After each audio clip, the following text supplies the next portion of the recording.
Nandyal MLA Sanjay Kumar పై BJP MP Dharmapuri Arvind తీవ్ర విమర్శలు చేశారు. కేంద్రీయ విద్యాలయం ఏర్పాటు విషయంలో ఎమ్మెల్యే తీరు సరిగా లేదని ఆరోపించారు. విద్యార్థుల భవిష్యత్తును దృష్టిలో ఉంచుకొని రాష్ట్ర ప్రభుత్వం విద్యాలయానికి అనువైన భూమి కేటాయించాలని కోరారు. ఎడ్యుకేషన్ లేని ఎడ్యుకేషన్ మంత్రి అర్థమవుతలేదు ముఖ్యమంత్రికి.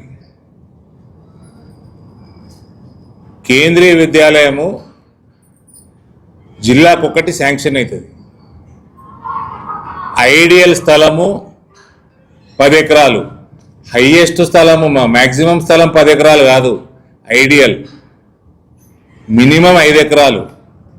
ఎవ్వడికి ఈ చదువు 4 బ్లైండ్ స్పాట్లకు 17 కోట్లు శాంక్షన్ చేయిస్తే 1.5 ఇయర్ నుంచి టైంపాస్ చేస్తుంది కాదు. అక్కలు ముఖ్యమంత్రికి లేదు. 5 ఎకరాలు రాగానే అక్కడనే ప్రపోజల్ 5 ఎకరాలు ఎందుకు 10 ఎకరాలని కలెక్టర్కి మాట్లాడుకొని క్లోజ్ చేయాలి ఇష్యూ. అది చిల్లర దందాలు చేస్తున్నాడు ముఖ్యమంత్రి కూడా. ఈ చిల్లరల మాటలు రేవంత్కి తెలంగాణ జాగ్రఫీ ఐడియా లేదు, కానీ మాకు ఉన్న దాంట్లో ఇది మోస్ట్ కన్వీనియంట్ అని ముందే చెప్పినాము. కేంద్రీయ విద్యాలయ ఆఫీసర్లు కూడా గదే చెప్పారు. మళ్ళీ ఆడ 90 ఎకరాల్లో 100 ఎకరాల్లో ఉందన్నారు. 10 ఎకరాలు దానికి ఇచ్చిండు కదా, మళ్ళీ 12 ఎకరాలు. అదేం స్కూల్ దానికి 25 ఇవ్వాలి. అది కూడా తప్పే. మళ్ళా అంటే జాగా ఉన్నట్టే కదా.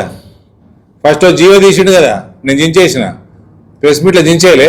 అలా 12 ఎకరాలు ఇంటిగ్రేటెడ్ స్కూల్కి, 2 ఎకరాలు కేంద్రీయ విద్యాలయకి. దిమాగ్